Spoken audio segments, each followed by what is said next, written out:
Baik, bismillahirrahmanirrahim. Assalamualaikum warahmatullahi wabarakatuh. Kenalkan, nama saya Widya Dusnami dengan NIM E1, E122, dan 47. Nah, pada video kali ini saya akan mempraktikkan tugas saya, yaitu tugas segmentasi citra satelit dari citra asal daerah masing-masing. Nah, langsung saja mungkin saya akan membuat codingan untuk menampilkan dimensi citra saya. Baik, langsung saja. Terlebih dahulu saya akan masukkan file citra saya.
Kemudian kita mencari.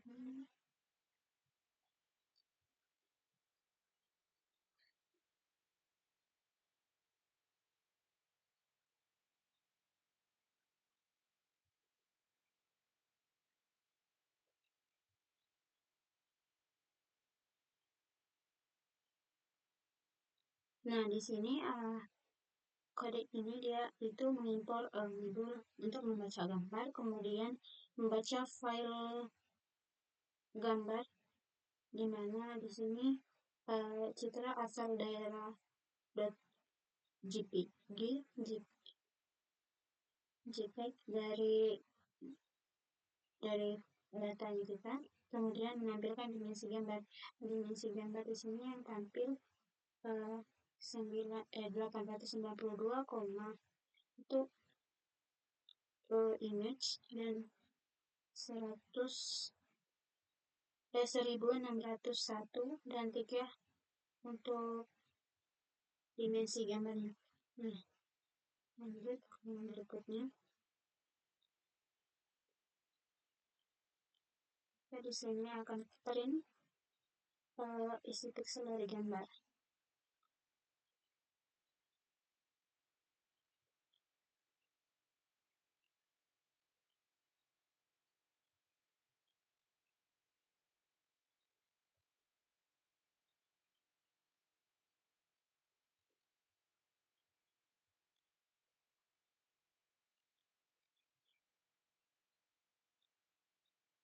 Nah, di sini terdapat isi pixel gambar.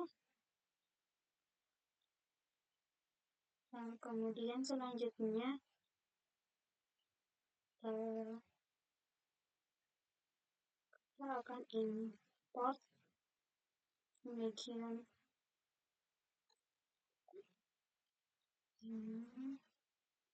dapat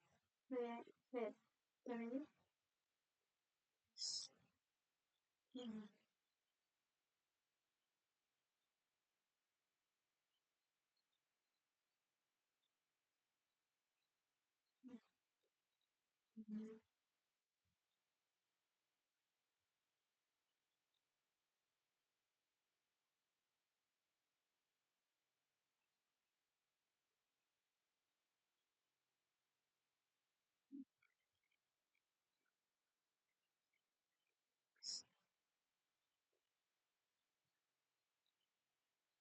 baik. Selanjutnya kita di sini akan membaca file gambar dengan kodenya.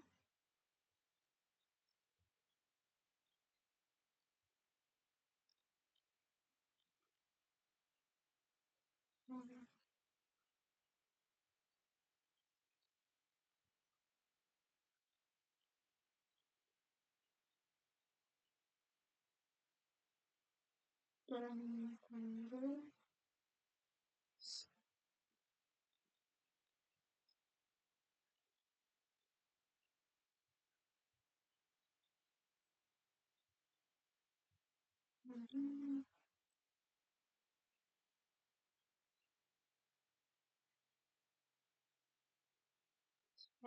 supaya lebih cepat.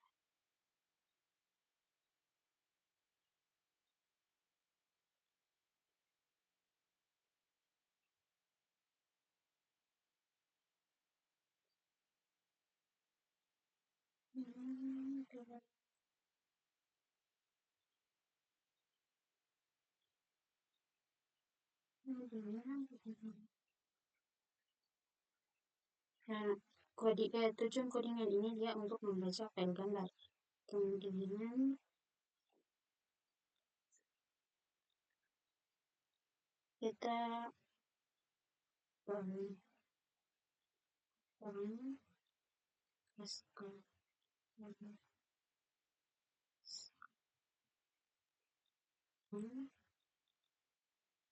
untuk cluster import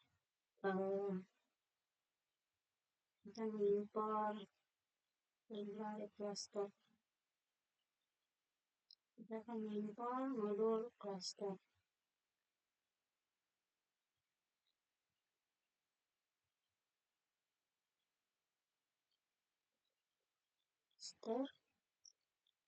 Import import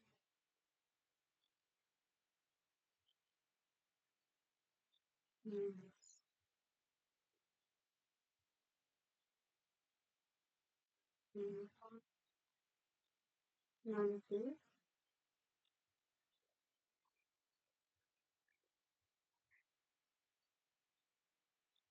kemudian kita tentukan X sama dengan X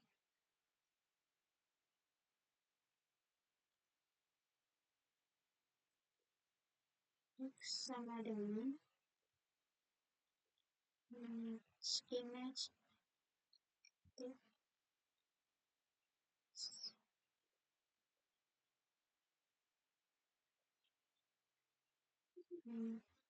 -1,3. Kita akan mempertipe datanya, tipe gambarnya.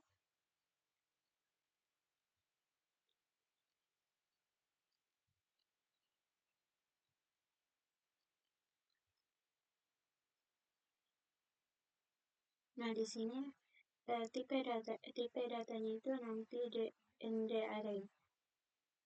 Kemudian kita akan mengklasterkan sini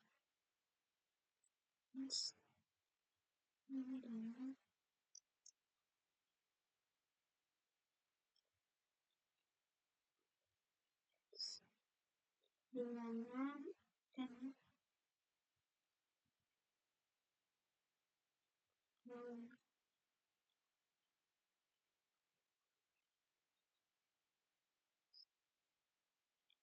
mana di sini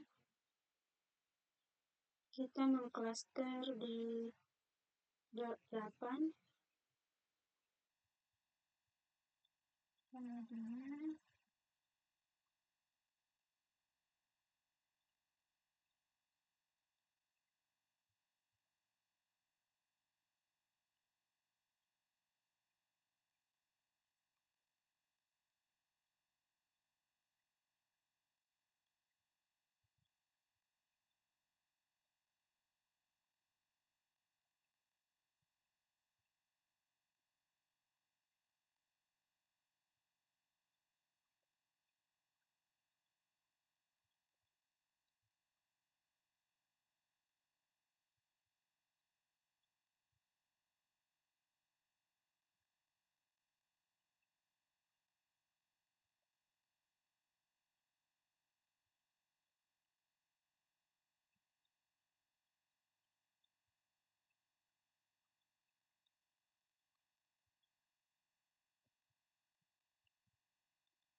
di sini kita akan membagi kelas terminal itu 8.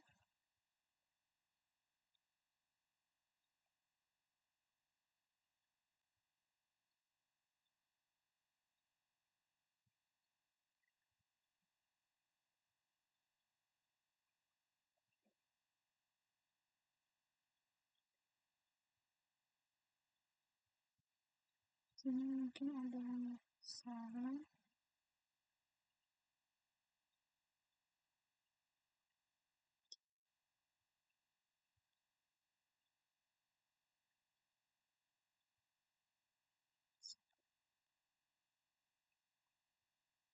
Di sini kurang satu huruf.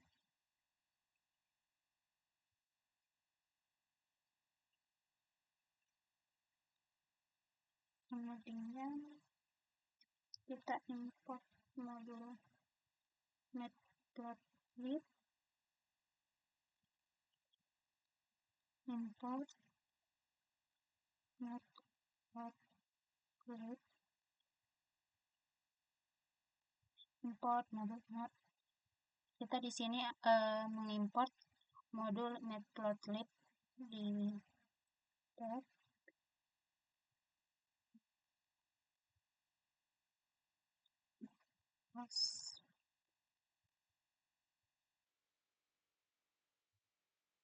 Kemudian selanjutnya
mempersingkat waktu.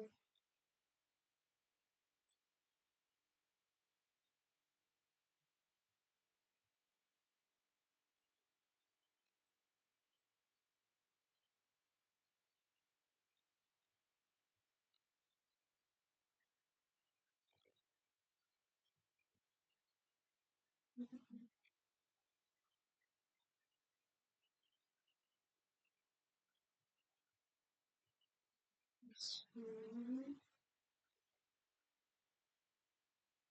hmm,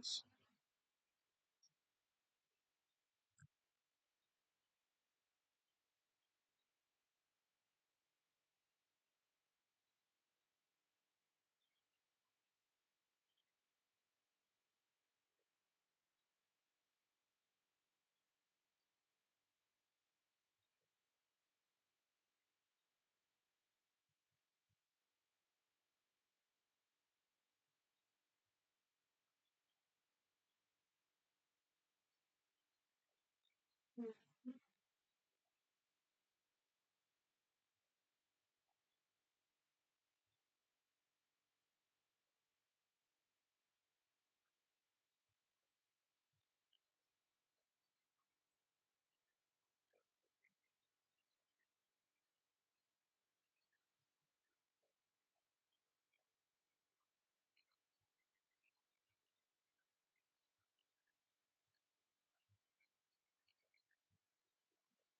hmm.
Baik, codingan ini itu menggambarkan, melakukan segmentasi gambar menggunakan K-means clustering, berbagai jumlah klaster warna. Di sini klaster warnanya saya bagi jadi 5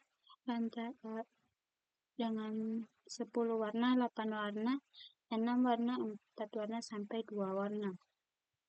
Lalu dia menampilkan untuk dibandingkan. Sepertinya masih ada yang salah.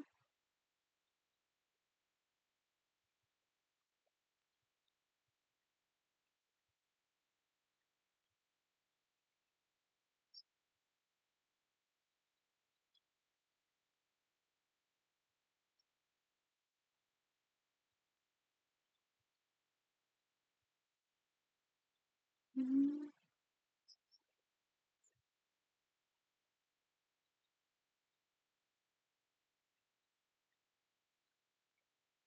Sepertinya masih ada yang salah.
Oh, yang saya salah. Kurang. Hmm.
Baik, sementara menunggu hasilnya, kita akan buat codingan selanjutnya. Untuk mempersingkat waktu, kita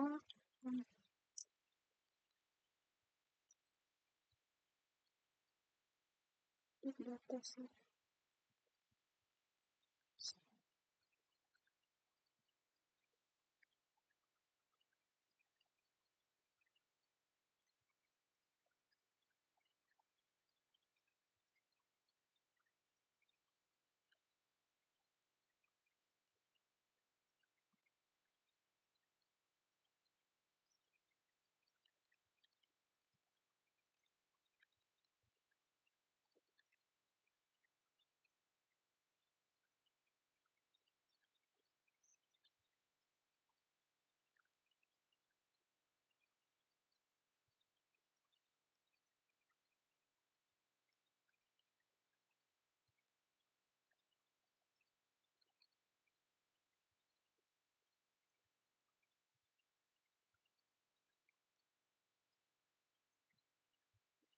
Salah, salah.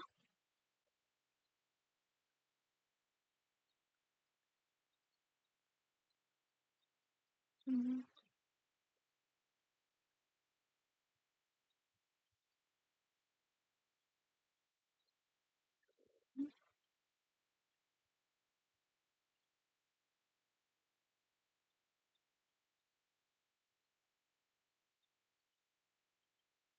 Coba kita lanjutkan.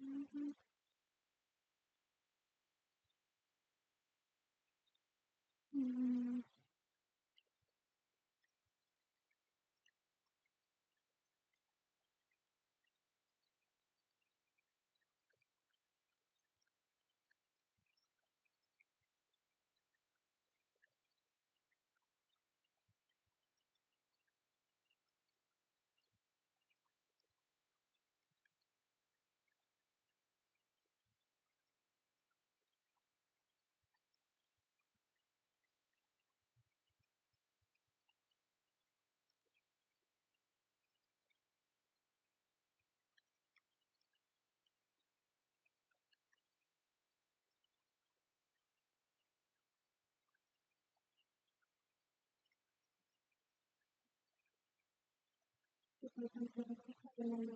Sampai di jalan, baru kita akan jalankan ini.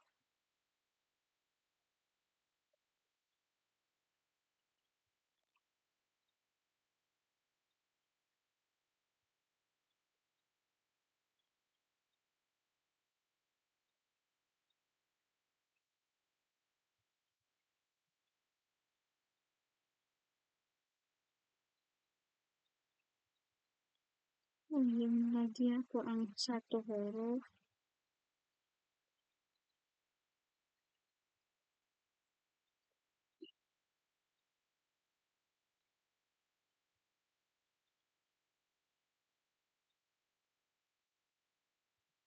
Sambil menunggu, kita akan buat coding yang selanjutnya.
Inggris, koma,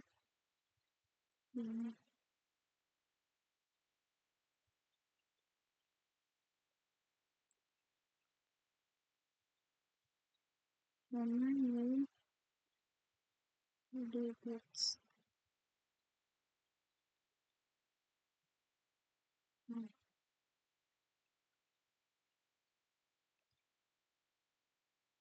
Nah, di sini sebelumnya saya akan jelaskan terlebih dahulu. Di sini itu dia melakukan segmentasi gambar menggunakan Kamis clustering dengan pengelompokan klasternya ada 5 seperti yang saya sebutkan tadi 10, 8, 6, 4, dan 2 dengan berbagai jumlah kuasa warnanya tuh. Kemudian dia menampilkan untuk dibandingkan di sini dapat kita lihat antara image original image ya, dengan 10 warna, kemudian 8 warna, dan 6 warna sampai 4 warna, dan terakhir di sini hanya ada 2 warna, yaitu warna hijau gelap dan krem atau coklat. Jadi di sini kita akan mengimport datasetnya untuk membandingkan dengan X digits dan Y digits.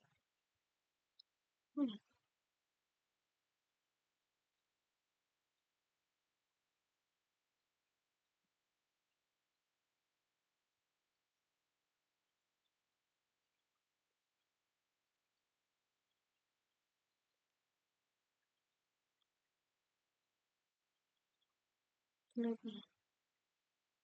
Nah, selanjutnya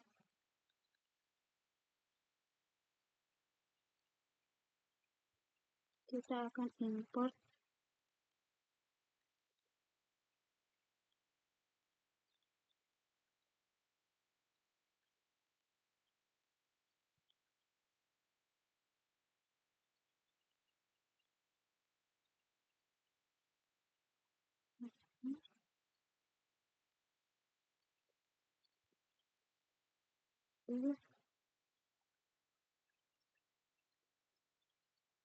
kemudian import modul logistic regression.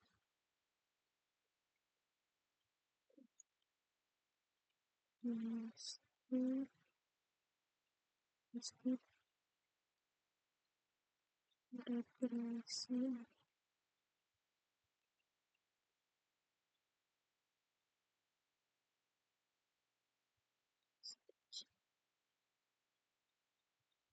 dengan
input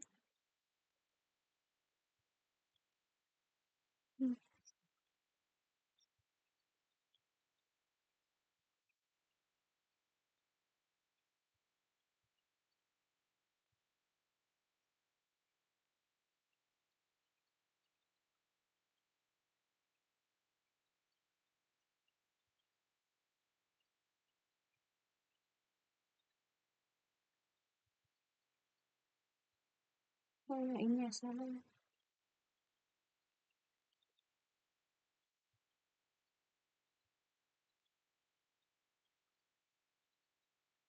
Nah, di sini akan tampil model logistic regression.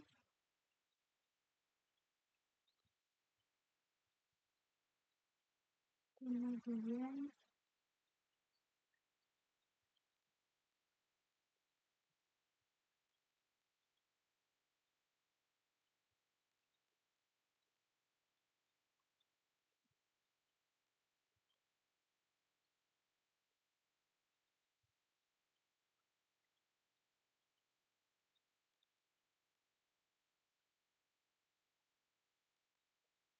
kemudian kita akan menghitung skor ekstrim dan netrinnya.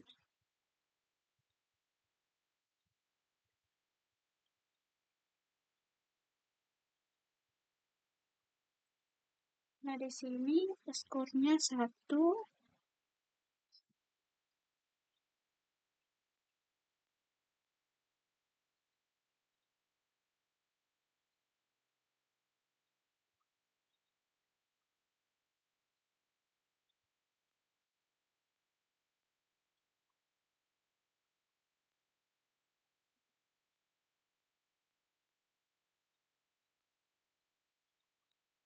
kemudian di sini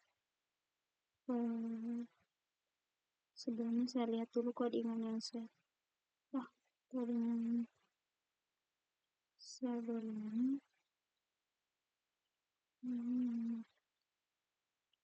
Di sini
Nah, di sini dia itu membuat tagline pada machine learning yang berisi 2, yaitu kami ada klasterisasi data jadi 50 kelompok di sini. Kemudian logistic regression dia klasifikasi hasil klasterisasi pakai logistic regression. Kemudian selanjutnya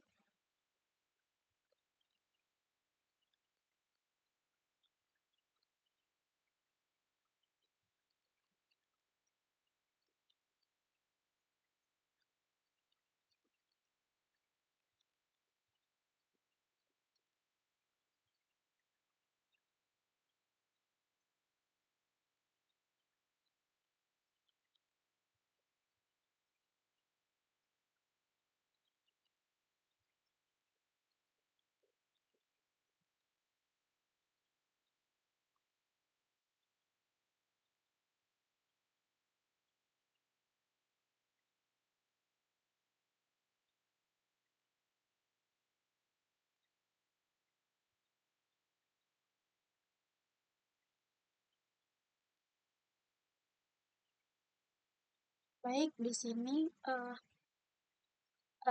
langkah terakhirnya itu menghitung skor performa pipeline pada data uji yaitu 0,99.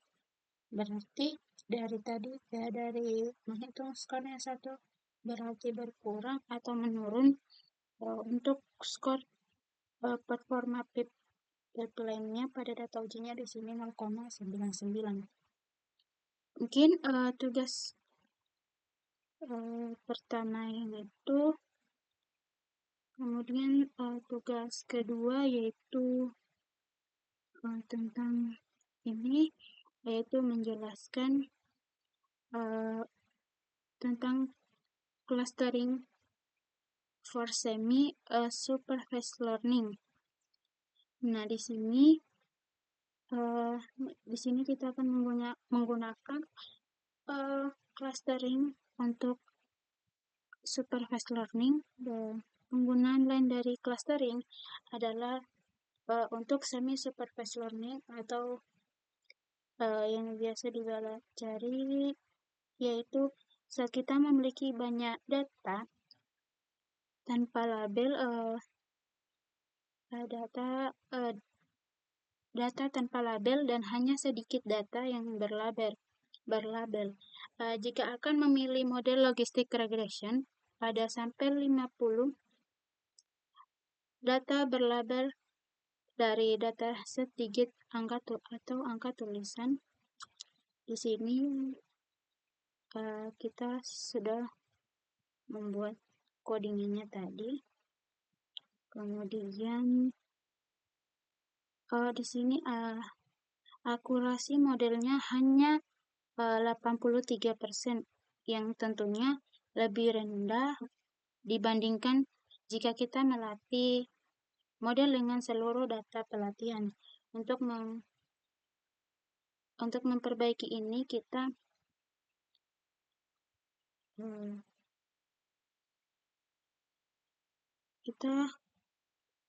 akan menggunakan pendekatan clustering. Nah, di sini pertama kita akan melakukan clustering terhadap seluruh data pelatihan menjadi 50 cluster. Dari masing-masing cluster kita bisa satu gambar yang paling dekat dengan pusat cluster atau centroid. Pada gambar ini kita sebut sebagai representative image atau gambar representatif, di mana di sini K sama dengan 10. Kita ingin membuat 50 cluster. Kemudian K-means membuat objek K-means untuk clustering. Kemudian yang terakhir yaitu melakukan clustering dan menghitung jarak tiap cluster. Selanjutnya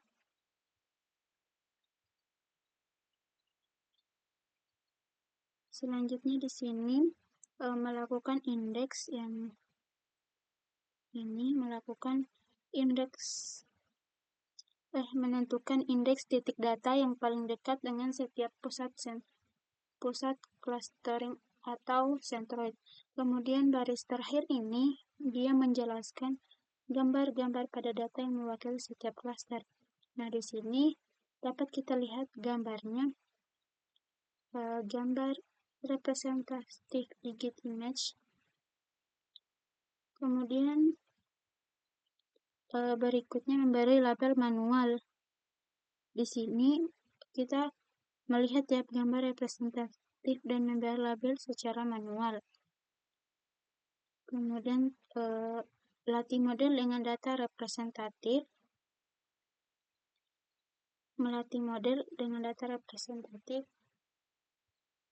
Tetapi hanya dengan 50 data. Sekarang kita melatih ulang model logistic regression-nya, tetapi hanya dengan 50 data berlabel. Kemudian di sini dengan menggunakan data representatif atau bukan data acak, performa meningkat hingga 92%, meskipun jumlah data tetap hanya 50. Ini menunjukkan bahwa kualitas data yang digunakan jauh lebih penting dibandingkan kuantitasnya. Kemudian slide berikutnya,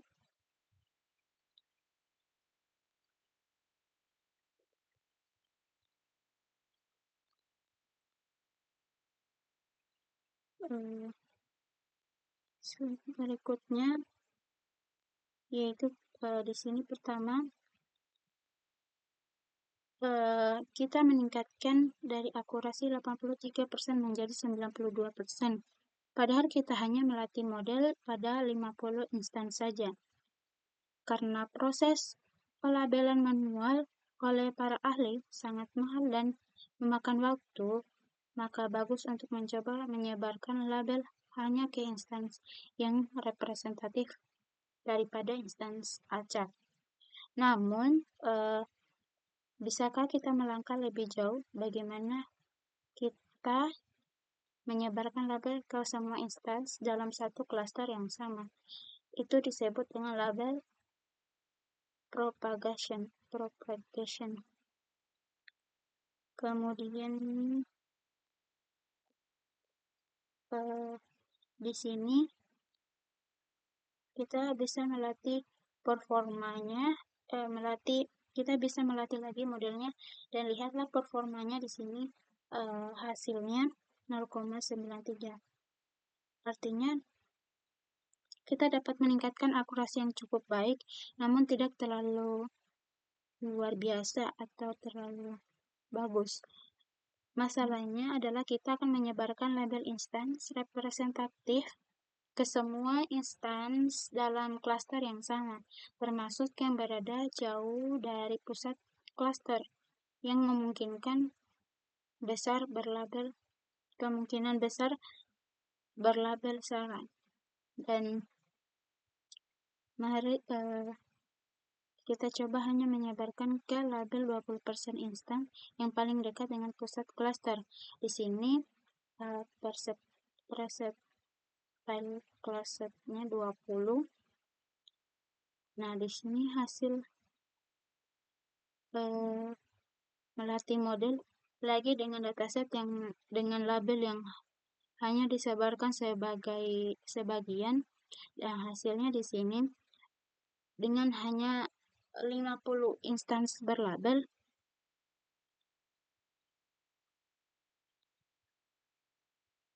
dengan instans 50 berlabel rata-rata 5 contoh per kelas, kita melihat kita mendapat akurasi 94% yang sangat dekat dengan performa logistic regression pada dataset sepenuhnya berlabel sekitar 96,9%. Ini karena label yang disebarkan cukup bagus, akurasi label hasil penyebaran sangat mendekati 99%, seperti terlihat pada kode berikut.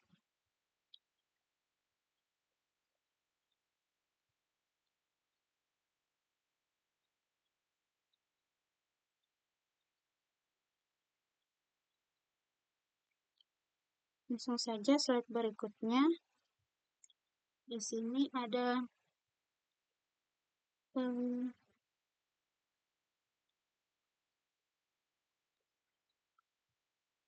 di sini ada lagi kita akurasi dari label yang dipropagasikan sebagai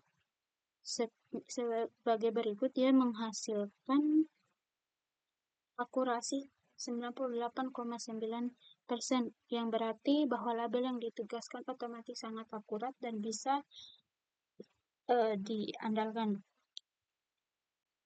Baik, di sini ada aktivitas atau pembelajaran aktif. Kemudian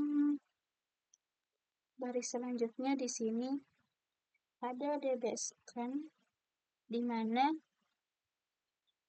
DBScan ini, sini ada DBScan, di mana DBScan itu artinya density based Spatial clustering of application with noise. Nah, di sini sebelum masuk ke Gaussian matrix model, kita bahas DB-Scan. DB-Scan algoritma clustering lain yang berbasis estimasi kepadatan lokal.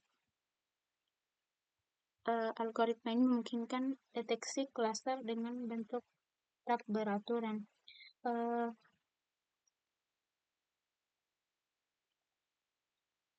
Di sini yang pertama, untuk setiap instance, algoritma menghitung berapa banyak instan yang berada dalam jarak kecil epsilon daerah yang disebut network. Ke poin kedua, jika ada minimal means surplus instance dalam neighborhood, maka instance ini disebut sebagai core instance. Semua instan dalam neighborhood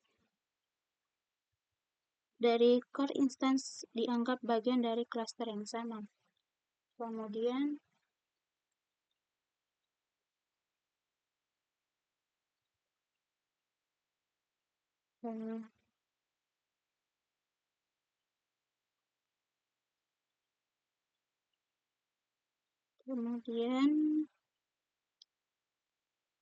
berikutnya yang keempat, setiap instan yang bukan core instan dan tidak memiliki tetangga dalam neighborhood-nya dianggap sebagai anomali. Kemudian di sini algoritma ini dia bekerja dengan baik jika semua klaster cukup padat dan terpisah dengan jelas oleh daerah kepadatan rendah. Kelas DB-Scan dalam pustaka scikit-learn sangat mudah digunakan. Nah, di sini kita bisa menguji algoritma pada dataset MONS yang diperkenalkan di bab 5 sebelumnya. Di sini kita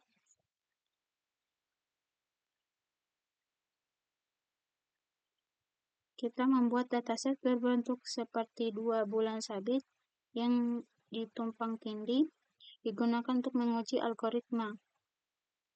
Kemudian di sini ada jarak maksimum 2 titik jika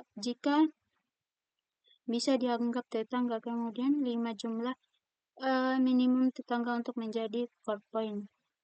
Kemudian melihat hasil clustering. Kemudian di sini menampilkan label clustering untuk setiap titik.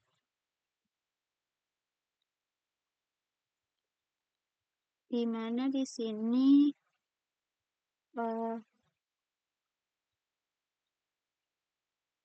label untuk semua instance ini sekarang tersedia dalam variabel labels. Sini kita perhatikan bahwa beberapa instance memiliki indeks cluster 1, artinya instance tersebut dianggap anomali oleh algoritma. Kemudian indeks dari core instance tersedia di variabel core sample index dan fitur dari core instance tersedia di variabel components.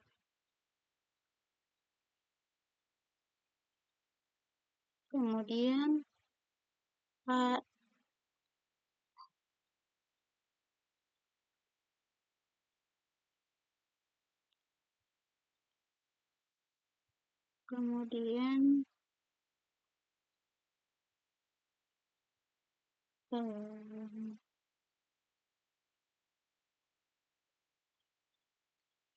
clustering ini divisualisasikan di sebelah kiri bagian 14. Nah, sebelah kiri ini, yang ini pertama dia algoritma ini mengidentifikasi banyak anomali, ditambah beberapa klaster yang berbeda. Hasilnya kurang memuaskan karena nya terlalu kecil. Kemudian pada gambar 9.14 ini, klasterisasi DBSCAN menggunakan dua radius tetangga berbeda. Berbeda yang mengejutkan. Kelas DBSCAN ini di scikit-learn ini, jika memiliki metode predict hanya fit predict, artinya DBSCAN tidak dapat memprediksi ke klaster mana suatu instan baru akan termasuk. Keputusan implementasi ini dibuat karena algoritma klasifikasi berbeda lebih cocok untuk tugas berbeda. Oleh karena itu, penulisan memilih untuk menggunakan metode klasifikasi lain seperti Canary-Board Classifier yang cukup mudah untuk diterapkan. Misalnya, kita latih model KNN. Di sini, model KNN tersebut kita sekarang dapat memprediksi. Sekarang kita dapat memprediksi ke klaster mana data baru paling mungkin termasuk. Bahkan kita menghitung probabilitasnya. Di sini kita melatih classifier hanya pada core instance, namun kita juga bisa melatih dengan semua instance atau bahkan hanya yang dianggap anomali. Tergantung kebutuhan klasifikasi akhirnya. Kemudian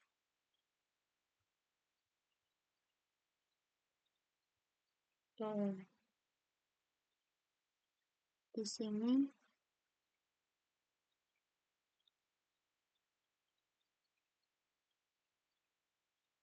baik, slide terakhir di sini kita menghitung jarak ke tetangga terdekat atau KNN untuk deteksi anomali. Untuk mendeteksi apakah instance baru terlalu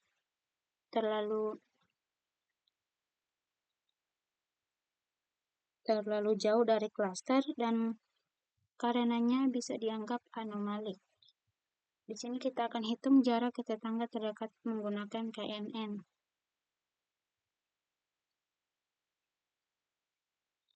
Di sini kita akan menghitung jarak terdekat dengan mengembalikan jarak Y-disk dengan indeks Y-pred dari satu tetangga terdekat setiap titik X-new. Kemudian kedua, memprediksi label klaster menggunakan DBSCAN melalui KNN. Kemudian menandai outlier berdasarkan jarak. Namun sebelumnya dia mengambil label dari core points sesuai indeks terdekat. Kemudian terakhir menampilkan hasil akhir sebagai array data. Nah, di sini outputnya array -1, 0, 1, dan -1. Dua instan ini dianggap anomali, yaitu -1, dua lainnya termasuk klaster 0 dan 1. Di sini pada gambar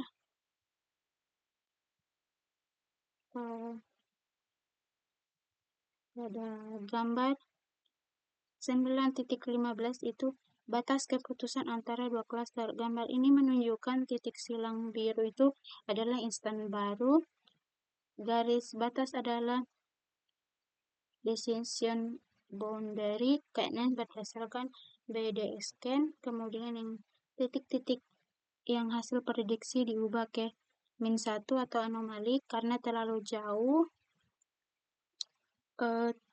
Dia terlalu jauh karena terlalu jauh dari klaster, jaraknya 0,2.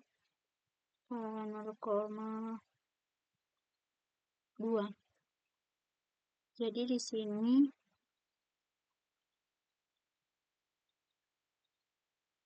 kesimpulannya, DB-Scan adalah algoritma yang sangat sederhana namun kuat untuk mengidentifikasi jumlah klaster. Berapapun dengan bentuk apapun kelebihannya, tahap terhadap outlier hanya memiliki dua hyperparameter, yaitu EPS dan mean sample. Namun, jika kepadatan antara klaster sangat bervariasi, DB-Scan bisa gagal menentukan semua klaster. Dari segi performa, kompleksitas, waktu, sekitar 0 mlog m efisiensi. Tapi implementasi skitler bisa memiliki waktu hingga OM⁴ jika EPS terbesar. Kemudian di sini ada catatan tambahan.